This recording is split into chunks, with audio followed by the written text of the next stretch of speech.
The biggest problem in the SDR industry that no one is talking about is turnover.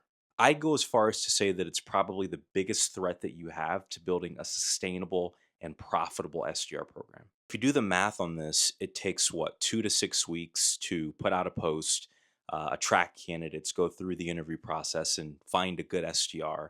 The average SDR tenure is 14 months, according to the Bridge Group. For most orgs, it's taking them roughly 3 to 6 months to get them to full productivity. So that means you have 8 to 11 months before you have to start the entire process over again. And this doesn't take into account some of the tragedies that happen when you lose someone tenured, like the loss of domain knowledge that only a human can acquire, or even the lost talent pool because that person could have been your next account executive, sales leader, or even a growth marketer. But the silver lining is it doesn't have to be this way.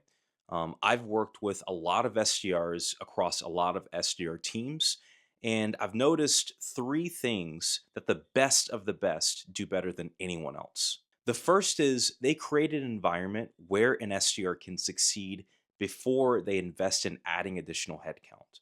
So, what does that mean? It means that they get the playbook right for the first 1 to 2 SDRs before they think about adding more. If you can't consistently get meetings and produce an ROI on SDR sourced opportunities from the first two, nothing's going to change if you hire 20 more. If that's you, that means you have a foundational crack in your strategy that has to be addressed before thinking about growing.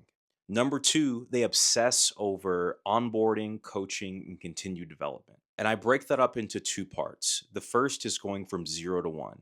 And there's only one question that you have to ask yourself. What does an SDR need to know and have the ability to do before they can book their first meeting?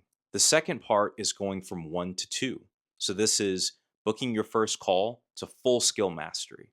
And the question there is what are the additional skills that an SDR is going to need to achieve that skill mastery and consistently put up great opportunities? And the final thing is they have a win win SDR compensation plan. Most of the SDR comp plans that I see are very company biased, and they don't really think about the lived experience of the SDR.